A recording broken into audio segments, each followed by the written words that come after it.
کہ کس طرح ان جوانوں کو برباد کیا جائے. یہ جتنے پلیٹ فارم آپ کے سامنے دنیا کے اس ٹائم سوشل میڈیا کے ڈیزائنڈ ہیں, یہ سب اس کا نجوہ ہے, یہ سب اس کی پلاننگ اور سرگوشی ہے کہ اپنی عبادت سے دور ہو جائے.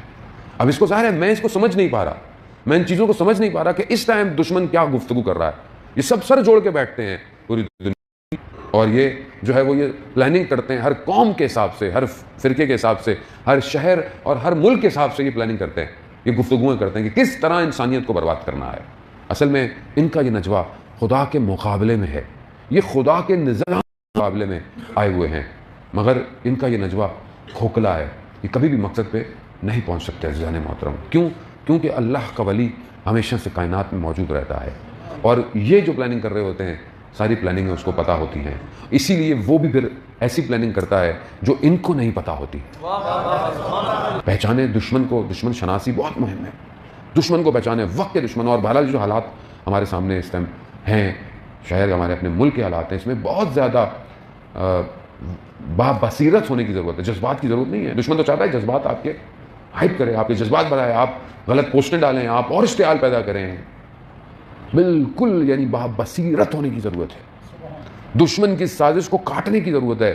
توسل کریں کہ پروردگار یہ نجوہ جو ہو رہا ہے, جو ہمارے خلاف سازشیں ہو رہی ہیں, تو سن رہا ہے, تو ہر چیز سنتا ہے, تو یہ ہم تک یہ پہنچا تاکہ ہم صحیح فیصلہ کریں, ہم بحیثیت قوم صحیح فیصلہ کریں, ہمارے علماء ہمیں صحیح ڈائریکشن پہ لے کے جائیں, کیونکہ ذمہ داری ہے عزیزان محترم. اگر ہم ذرا سی بھی کوئی غلطی کرتے ہیں تو بات یہ ہے کہ وہ بقول شاعر کے یہ جو تم نے غلطی کی ہے برسوں جینے کی, صدیوں اس کا خمیازہ بھگتو گے. تو بات یہ کہ اگر ایک غلطی ہوتی ہے تو وہ کئی عرصے تک انسان کو دھکیل دیتی ہے.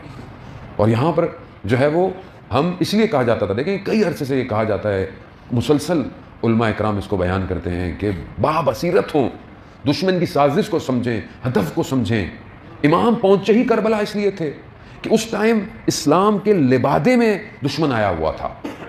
بھائی اگر دشمن سامنے ہوتا تو واضح تھا, دیکھیں نا کتنا کیسا لبادہ تھا کہ ابھی تک کچھ لوگ جو ہیں وہ ان کی تعریفوں میں لگے ہوئے ہیں. ابھی تک وہ کہہ رہے ہیں بھائی وہ یزید بھی نعرہ ہے, بھائی زندہ رہے. کس بات پہ زندہ رہے؟ یہ نہیں بول رہے کہ مطلب اگر آپ یزید کے لیے جو ہے وہ لعنت اللہ کے لیے آپ زندہ باد کہہ رہے ہیں تو اس کا مطلب یعنی کیا, یعنی امام حسین کے قاتل زندہ باد, نعوذ باللہ. یعنی واقع حرہ 3 دن تک جو ہے وہ مسجد نبوی میں گھوڑے بندھے رہے اور کیا ظلم ہوا مدینہ پہ, وہ زندہ باد. امام تو غیبت میں ہے, امام تو حاضر نہیں ہے, مگر امام کے جو نمائندے ہیں سارے, جو باعمل بصیرت علماء ہیں, مہاراجے ہیں, وہ جب کوئی بات کہہ رہے ہیں آپ سے بار بار, وہ جب کچھ چیزوں کو نشاندہی کر رہے ہیں پچھلے کئی سالوں سے کہ یہ کام نہیں کرو, اس کام کو چھوڑ دو, اس کام کو ایسے کرو, مگر ہم کیا کہہ رہے ہیں, لو یہ بڑے عادتدار آ گئے, یہ بڑے نئے لوگ آ گئے, ہمارے تو ابا اجداد یہ کر رہے تھے. مشکل بات ہے نا, ظاہر ہے ہضم نہیں ہوتی ہے یہ بات. آج جب ان مراجع اکرام کو میں فالو نہیں کر پا رہا, میں مثال ہے نا, پریکٹس ہے, ٹھیک ہے, آج اگر میں سید علی خامنائی کو فالو نہیں کر پاتا, ٹھیک ہے, اور میں کہتا ہوں بھائی ان کو کیا پتا, ہم خود بہت بڑے عزادار ہیں, ہمیں سب پتہ ہے, ہمیں یہ پتہ ہے, تو آپ پریکٹس میں کیسے آئیں گے؟